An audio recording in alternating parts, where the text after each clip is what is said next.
On s'est rendu compte avec donc ma collègue dont je parlais tout à l'heure, Cécile, on a fait des enregistrements et on a identifié. Donc, je vais dire en deux mots de quoi il s'agit. Hein, le battement binaural, c'est-à-dire que c'est en fait un phénomène qui se passe entre vos deux oreilles quand vous entendez un acte de chant. Il peut arriver, mais ça n'arrive que soit de manière virtuelle et numérique si c'est fabriqué en laboratoire avec un ordinateur, soit si c'est fait de manière naturelle, il faut que le son ait toute une circulation et que du coup vous n'entendez pas tout à fait la même fréquence dans l'oreille gauche et l'oreille droite. Donc il se génère quelque chose d'un phénomène un peu stéréophonique. Vous allez entendre par exemple du 400 Hz dans l'oreille gauche et 403 ou 404 Hz dans l'oreille droite. Et ça, à l'oreille humaine, vous l'entendez pas. Mais par contre, votre cerveau, lui, il va percevoir la différence et il va se passer ce qu'on appelle une synchronisation du cerveau. Donc votre cerveau va rééquilibrer la différence de fréquence et va générer du coup un léger battement qui s'apparente à une sorte de, on va dire, de ouais, il y a un phénomène très microscopique, enfin au niveau nerveux, et qui va avoir une incidence sur le métabolisme de la personne. Alors ça, c'est pas ma spécialité. Ma spécialité est de l'identifier, si vous voulez.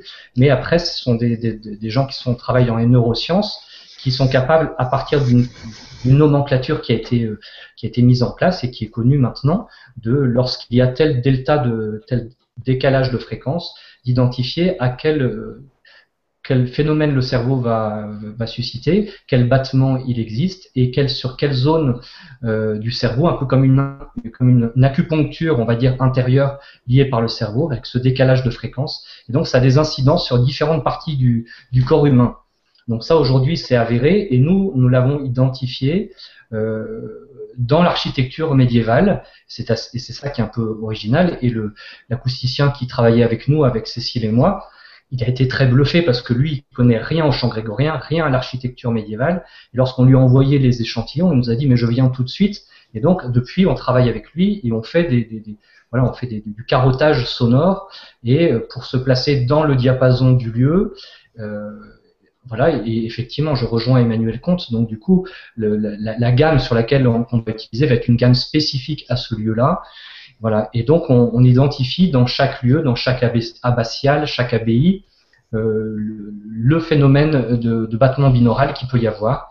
Et du coup, essayer de voir s'il n'y a pas même quelquefois une tradition, vous savez, dans l'église Sainte-Croix à Quimperlé, qui est une église médiévale, et ben, il y a toute une tradition d'un saint qui guérit les gens quand on vient les voir. Mais en fait, étonnamment, les gens viennent se faire guérir et ça correspond à la fréquence binaurale dont j'ai parlé tout à l'heure dans ce lieu-là. Donc c'est assez original. C'est qu'aujourd'hui on a des pistes, on va dire, d'interprétation scientifique de phénomènes qui étaient vécus avec une tradition orale attribuée à un saint, mais probablement liée au chant des moines dans ce lieu.